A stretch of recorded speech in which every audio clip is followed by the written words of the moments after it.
Jaroslav, you are an economist. Fundamentally, you are an economist. And what economists do, they build models. They bring in data and they build models. And part of the objective of that model is to project into the future, to give us an understanding of what we're moving into.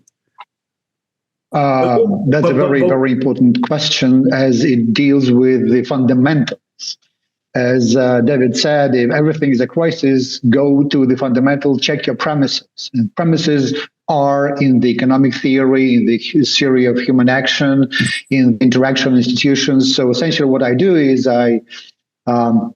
rather than concentrating the effort and attention on empirical data, you go to the theory to understand whether we have the tools to forecast, predict the future based on the information we have. So we, as everybody agrees, we live in the unprecedented atmosphere of uncertainty, disruptions, technological disruptions, institutional fragility, and all that creates this turmoil, this chaos of institutions that is difficult to establish cause and effect relations. So my premise is, when everything is out of hand, out of control, let's go to the basics and see whether we should revise and change our attitude to the fundamental things. And for me, as I witnessed the collapse of the Soviet Union, and that time we expected that would be the end of this conflict between the West and the totalitarian state. And something went badly wrong, as in the beginning of the 21st century, this Russian empire of evil and the axis of evil began to reemerge and challenge the basic premises the West is built on, all our development, all our values.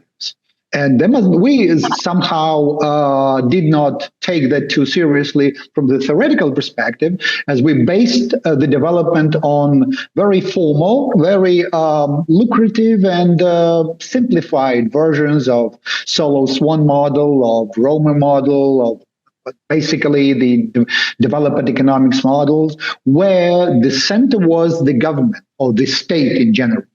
And we, while teaching and training people in economics, economic theory, focused a lot on market failures. So in the West, there was a lot of concentration of attention, energy on how to mitigate market failures, while we are living in post-Soviet, post-totalitarian area, and very many people in emerging and developing countries, there is a fundamental distrust to the government as a source of whatever values and benefits to an ordinary person. So you, as Hayek described, went a long way from freedom to serfdom, while the road from serfdom to freedom is different methodologically, institutionally.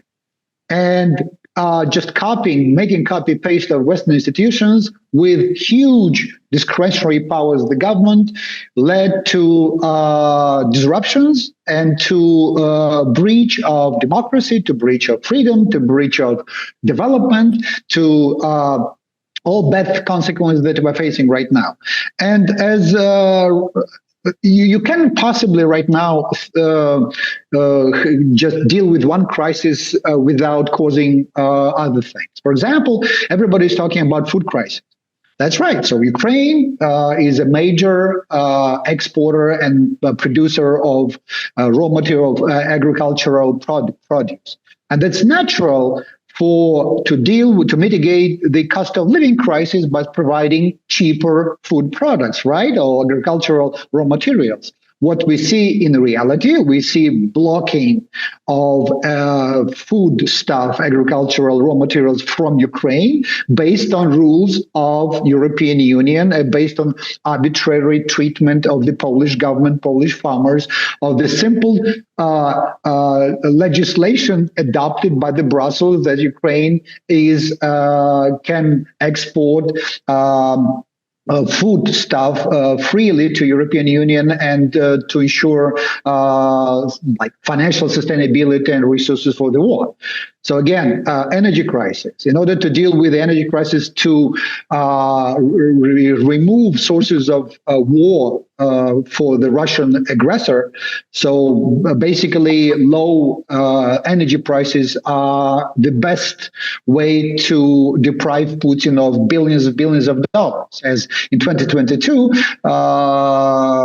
Russia earned over $1 billion a day in selling energy resources to the West. In 2023, the difference was a little bit not that big, but still it was a major source of revenues for the aggressor. And in order to deal with that, we should have lower energy prices. And lower energy prices are the source of sustainability for poor neighborhoods in developing countries, in Asia, in Africa, worldwide, as it is the poverty that causes deaths and everything.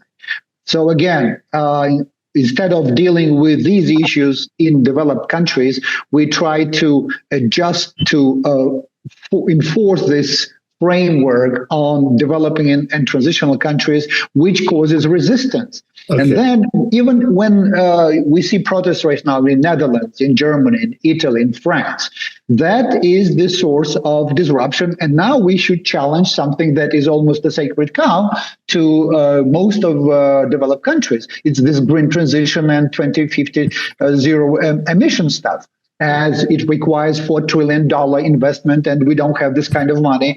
And developing countries say, okay, give us technologies, give us access to markets. And once, if you don't give us access to markets, that's it. So what kind of fairness, equity do we have? So it's a major things, but I would definitely recommend revising our attitude to fundamental things, to development policies in general, to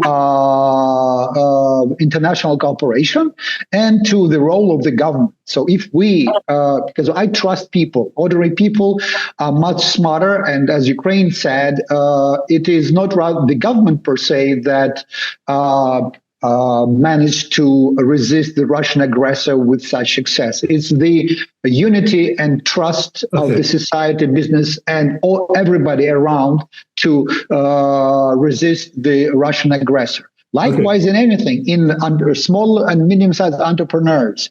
Jaroslav, I need to stop you there. I want to make sure we have a conversation going around. Yeah. So, like, my final point is that if we put entrepreneurship or model of entrepreneurial development in the center of development and cooperation, is much better than if we put government aid programs as something like that.